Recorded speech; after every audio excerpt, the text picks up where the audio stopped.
David Aronovich has recently written a book that examines the world of conspiracy theories and truthers. He is skeptical of both. As long as conspiracy theorists are confined to raising what they call disturbing questions about the official theory, they're on safe ground. But as soon as they get into the business of saying what their theories are clearly, what we think happened, then they have to begin to meet some evidential tests too. And it's at this point that conspiracy theories inevitably falter. How is this complicated attack pulled off?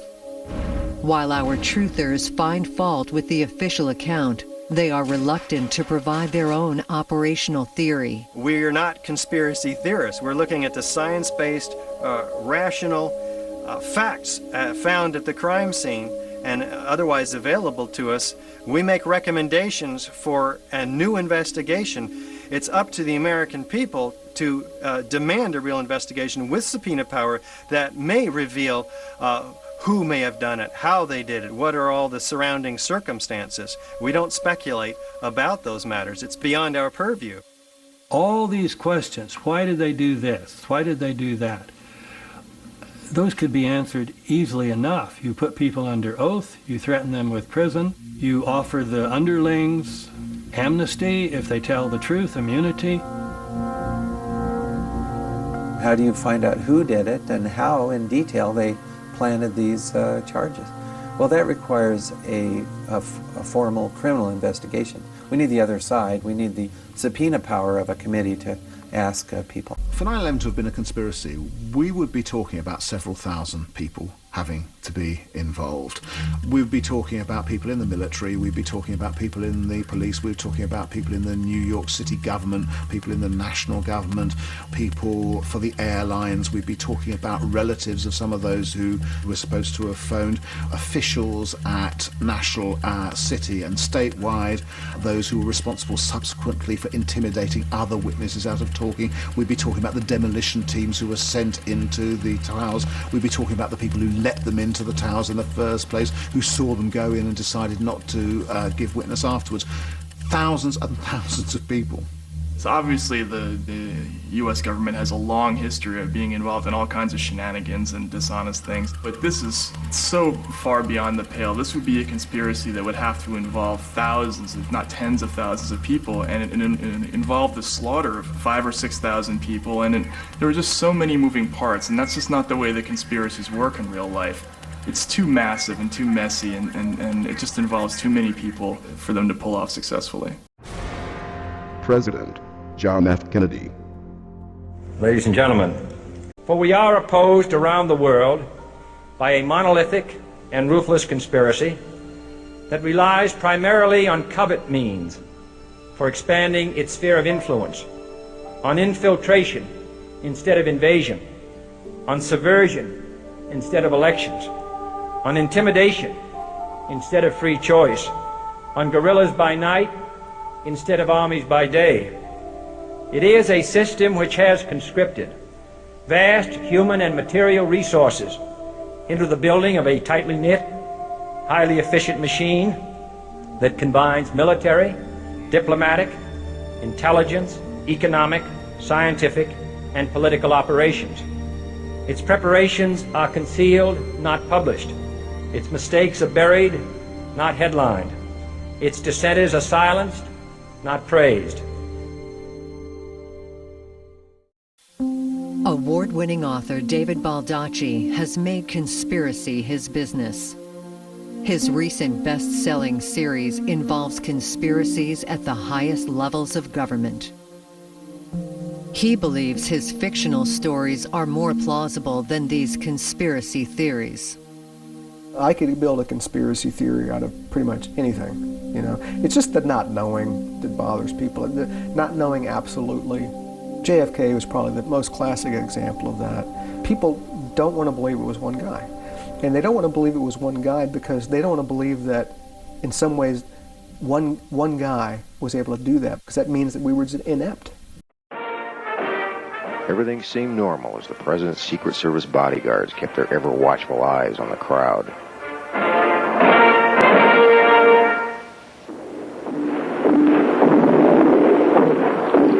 Everything seemed normal as the president's motorcade began its journey.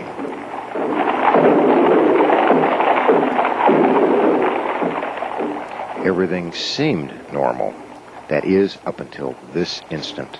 What took place is so odd that we're going to examine the scene 4 more times.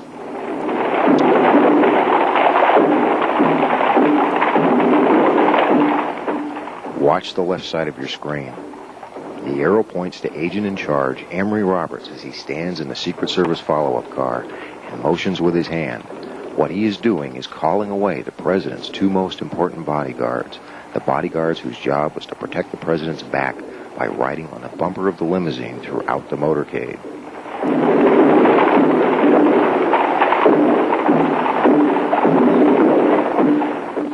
Watch again as he stands and orders the agents running at the rear of the president's car away.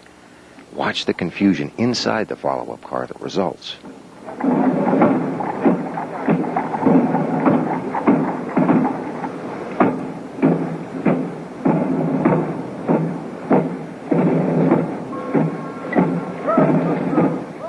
Now watch the right side of your screen. The arrow points to one of 2 agents whose job was to hop aboard the bumper and act as human shields. He's obviously perplexed.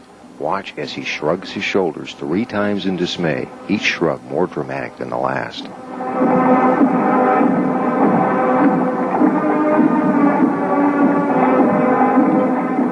As you watch this scene for the final time, ask yourself, is this the kind of conduct you would expect from an agency that routinely sends an advance team to a city a month or more prior to the president's arrival in order to make preparations? Now ask yourself if the assassination could have taken place at all had those men been on the bumper during the motorcade.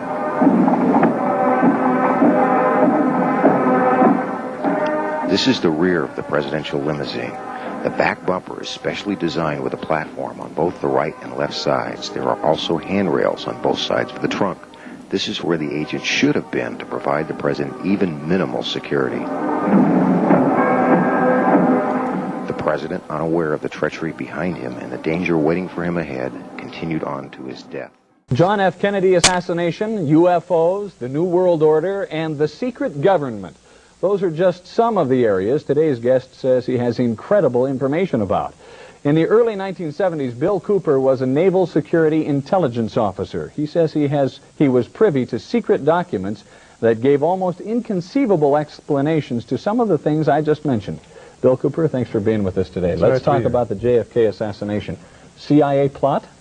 Well, from the top secret documents that I read while I was in Naval Intelligence, it concerned the Central Intelligence Agency, the Secret Service, Division 5 of the FBI, and the Office of Naval Intelligence, and that's why I was able to view these documents. Now, why would the CIA and the security community want to kill the president? From what I understand and from what I read, Bob, they viewed President Kennedy as a security threat, and I'm not sure exactly what that means.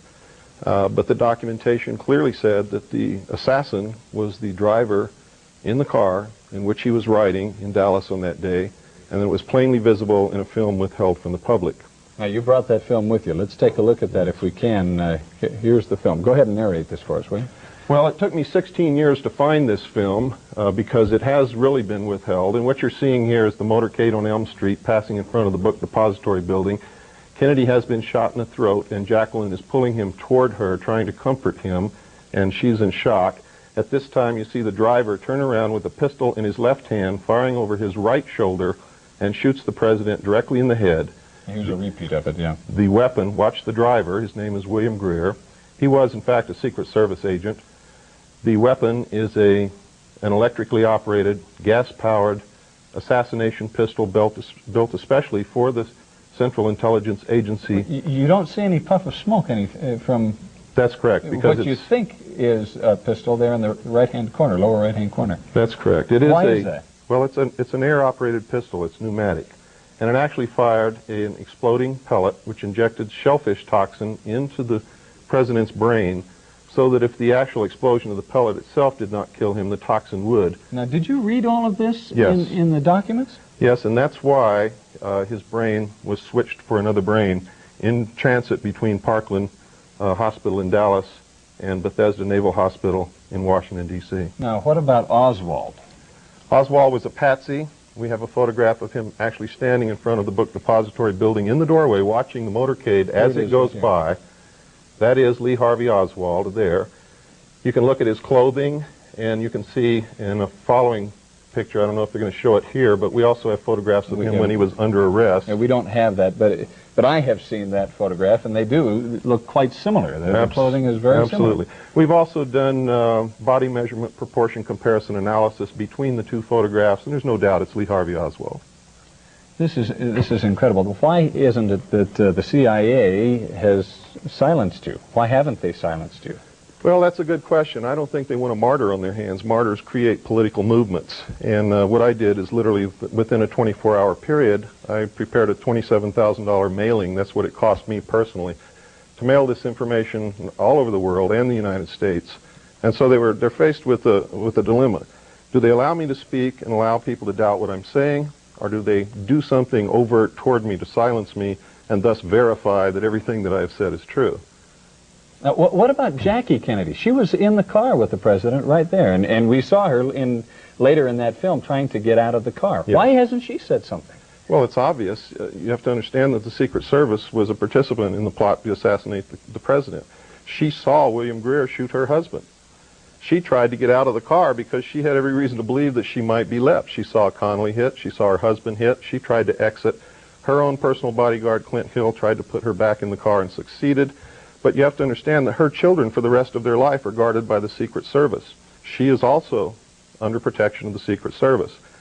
A better thing might be, say, captive, you might say. You have a seminar coming up on Saturday at Taylorsville High School Auditorium. All the tickets are available at all Smith Tix locations. But you'll talk about this, and you'll talk about a bunch of other things. Many other things. Saturday, 11 a.m. All right. Bill Cooper, thanks for being with us. We appreciate it. Thank you, Bob.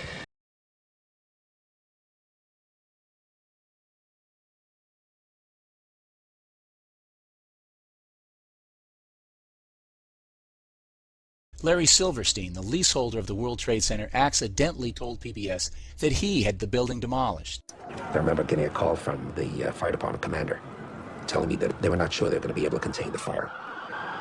And I said, you know, we've had such terrible loss of life. Maybe the smartest thing to do is pull it. And they made that decision to pull, and then we watched the building collapse. Outrageous. Simply outrageous. It takes months of preparation and planning to do a controlled demolition like this one. They had to have put these charges in place before September 11th. Larry Silverstein was kind enough to tell us that they demolished this building on September 11th. And they made that decision to pull, and then we watched the building. But who was they? And are we supposed to think that they didn't have explosive charges in place in the Twin Towers? Of course they did. Silverstein knows who they are. He tried to collect $7 billion from his insurance company for the attacks. He's in league with the killers. And based on this evidence, he should be arrested and prosecuted. It's true that when you add sulfur to the thermite, it now cuts very quickly through steel. And again, do you remember earlier I spoke of this paper I read, these metallurgists in Massachusetts had looked at World Trade Center 7 steel and some from the towers also. Strange, they said, that high temperature sulfidation, where does this sulfur come? Where do these high temperatures come from? Well, the answer, you see, we're getting at, it's totally consistent with this thermate.